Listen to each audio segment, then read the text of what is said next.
Imagine waking up in a place, a land steeped in history and shadowed by conflict, where every mountain, every road, every memory is a battleground etched with the stories of generations who have known nothing but strife. A place where the echoes of the past resonate in the present, shaping the lives of those who call it home. That's Nagorno-Karabakh, also known as Artsakh, a small, rugged patch of land nestled in the heart of the Caucasus Mountains. But one with a history so heated, so complex, it's shaped the lives of millions, both within its borders and beyond. A history that continues to unfold, with each passing day bringing new challenges and uncertainties. Now, if you've heard of Armenia and Azerbaijan, two nations with ancient roots and vibrant cultures, you've probably heard whispers about their rivalry, a simmering tension that occasionally boils over into open conflict. But the heart of their struggle? It's this region, Nagorno-Karabakh, a contested territory that has been the epicenter of their conflict for decades. So why are two countries fighting over it? What makes this small region so important? Let's unravel the story, peeling back the layers of history and geopolitics to understand the roots of this enduring conflict. Back in Soviet times, when the Caucasus region was under the firm grip of Moscow, Nagorno-Karabakh was designated as an autonomous region. It was home to a majority Armenian population, with deep cultural and historical ties to Armenia. But technically, and perhaps controversially, it sat within Azerbaijan's borders, a decision that would sow the seeds of future conflict.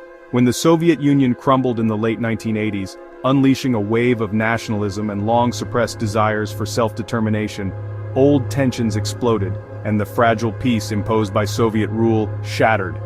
Armenians in Nagorno-Karabakh, emboldened by the spirit of independence sweeping the region, wanted to break away from Azerbaijan, and ultimately, join Armenia, fulfilling what they saw as their right to self-determination.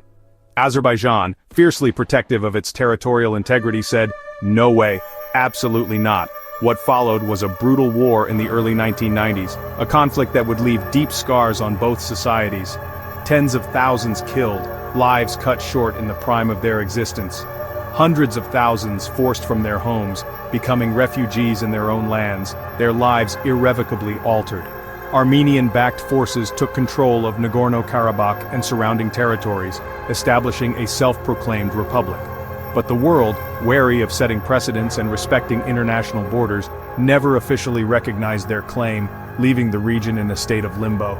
Fast forward to 2020, decades of uneasy ceasefire punctuated by sporadic clashes. After decades of uneasy ceasefire, fighting erupted again, with a ferocity not seen in years. This time with deadlier weapons and new stakes reflecting the changing nature of modern warfare.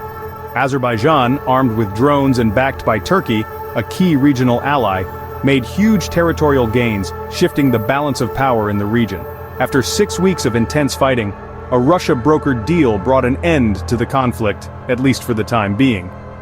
The agreement left Azerbaijan in control of swaths of the region, reversing years of Armenian control, while Russian peacekeepers moved in to monitor the ceasefire and maintain a fragile peace. For ordinary people on both sides, it meant heartbreak, loss, and uncertainty. Families uprooted from their ancestral homes, destroyed buildings standing as silent witnesses to the ravages of war, histories erased and rewritten. And a haunting question: what comes next? What does the future hold for Nagorno-Karabakh and its people? Both sides have deep wounds and long memories, passed down through generations, shaping their identities and fueling their grievances. For Armenians, Nagorno-Karabakh is about survival, preserving their cultural heritage, and protecting their historical ties to the land. For Azerbaijanis, it's about reclaiming lost land, restoring their territorial integrity, and righting what they see as a historical injustice. And for the global community, often struggling to address complex geopolitical challenges, it's a reminder of how tangled borders and old grievances can still spark modern tragedy, highlighting the need for diplomacy and peaceful resolution. So, when you hear about Nagorno-Karabakh and the ongoing tensions in the Caucasus region, remember it's not just a spot on a map, a distant and obscure conflict. It's a place where the past and present collide, where ancient rivalries play out in the context of modern geopolitics, and where peace, lasting and sustainable peace, still feels just out of reach, a distant hope for a region weary of conflict. If you found this story eye-opening and gained a better understanding of this complex conflict, give it a like, and subscribe for more deep dives into history's hotspots as we continue to explore the stories that shape our world. Thanks for watching, and for joining us on this journey of discovery.